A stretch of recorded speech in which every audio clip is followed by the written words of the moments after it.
In today's episode of Children of Heroes, we headed about 2 hours south from central London to Hove, where we interviewed siblings Richard and Anne Priborsky, children of War Officer František Příborský. Thank you for participating in our project Children of Heroes. Your father served in the Free Czechoslovak Army in the UK during the Second World War.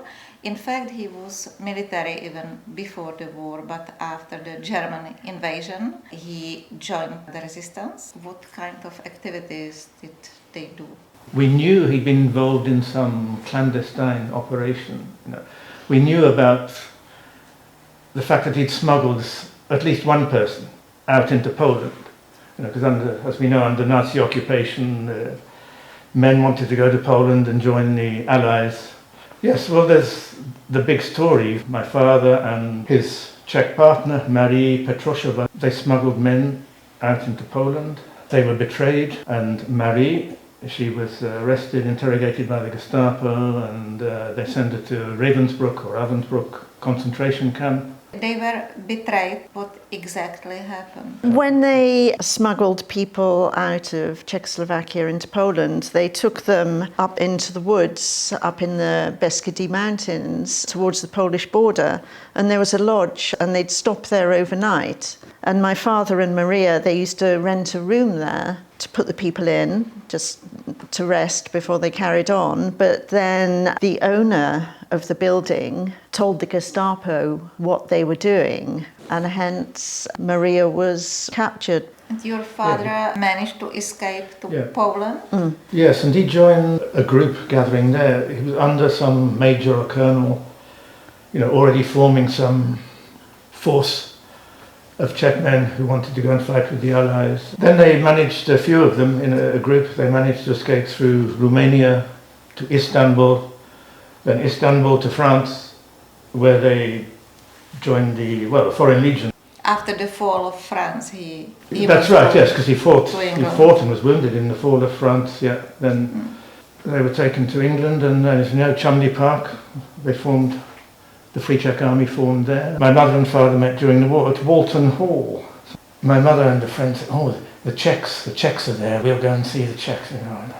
They got together, they got married in 1942. My mother had to take Czech nationality. That was British law then. If you married an alien, you had to take their nationality. So she suddenly became Czech in her own country. Then my brother was born in 1943.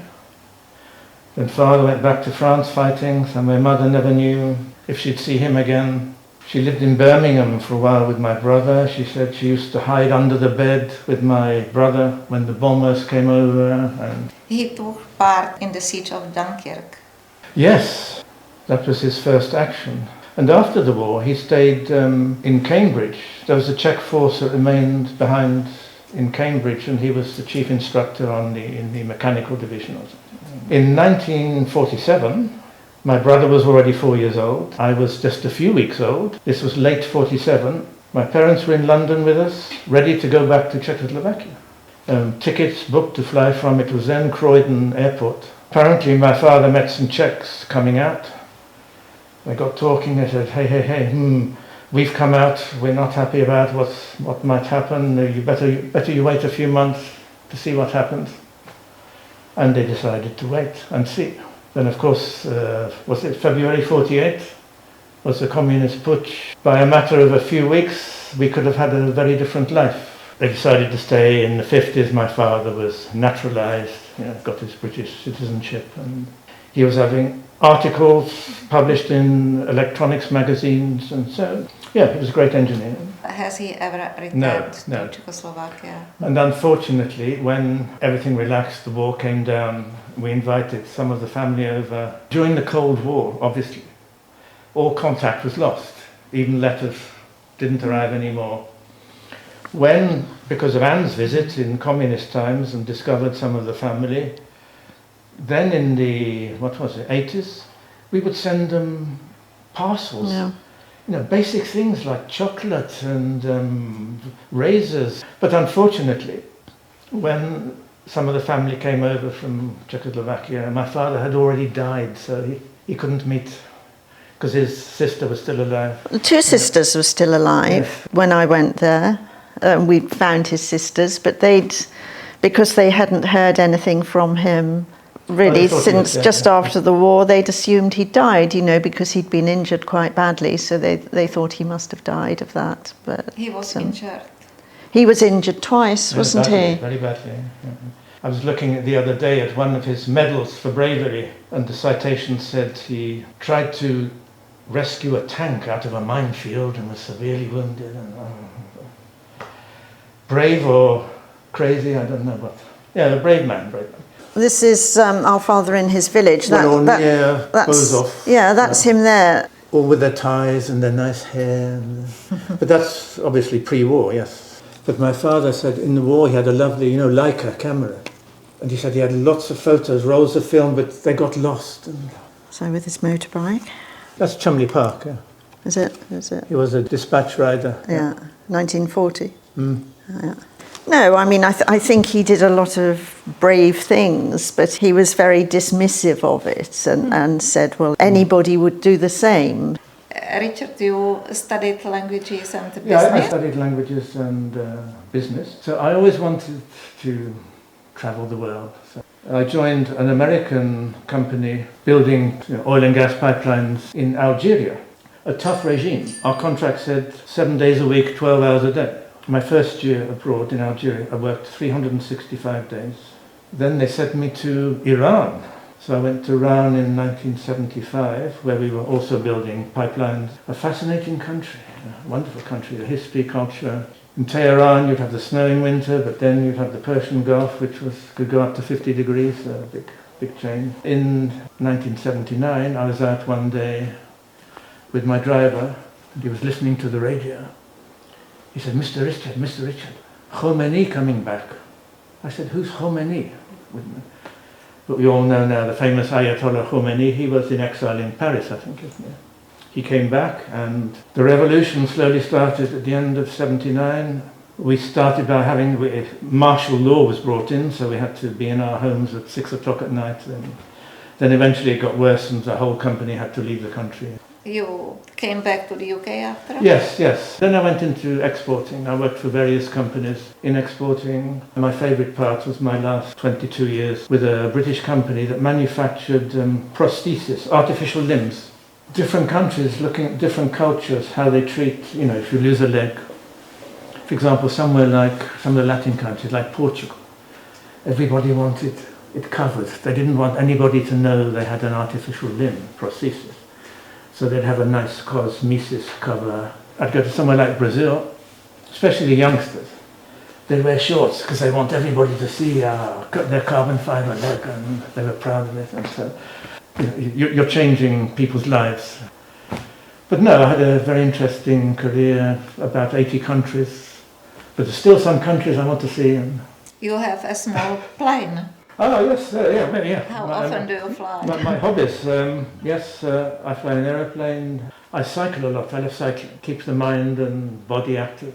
Yeah. And you studied art? Yes. I went advertising? I went to art college after school and all sorts of things, really. A lot of painting and everything, some sort of graphic design. But our mother was an artist, so there was always a lot of artistic influence at home, I think, and it was something I was always going to do. But then fairly soon after art college, I got married. I was young, I was 21, nearly 22. So my husband had just finished university. He was working for Shell as a petroleum engineer. We started off in Aberdeen at the start of the oil boom. Our next move was to Oman, where my two sons were born. So I think we were there, 6, 7 years, something like that.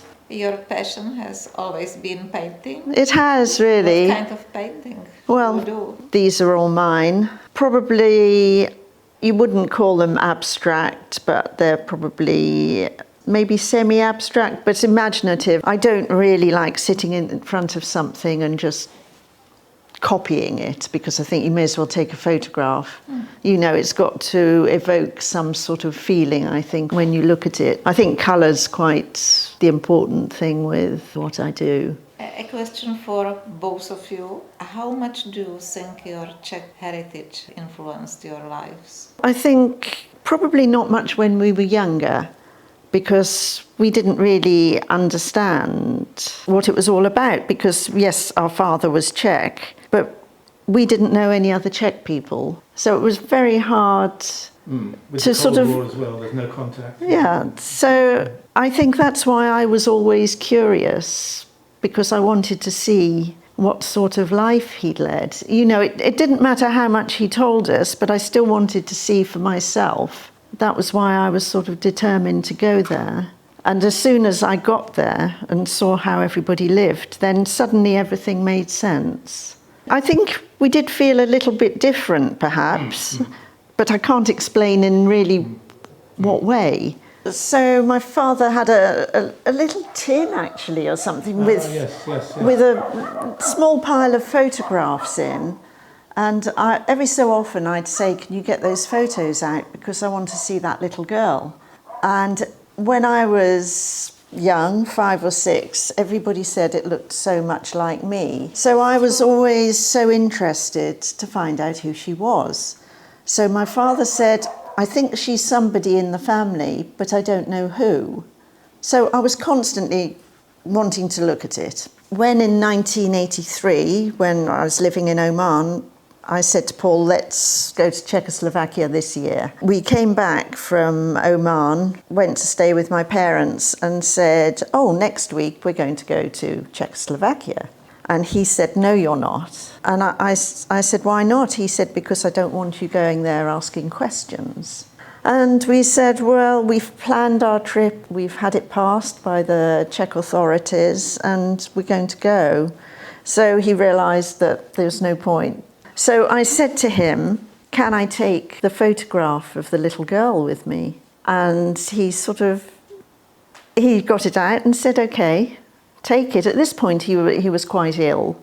So I think, you know, it was then sparking some feelings inside him, and thought, well, maybe I do want to find out, you know, what happened. I don't know, this is just with hindsight, I'm thinking that. But so I took this photograph with us. So after a lot of searching, we found my father's 2 sisters, who were both still alive.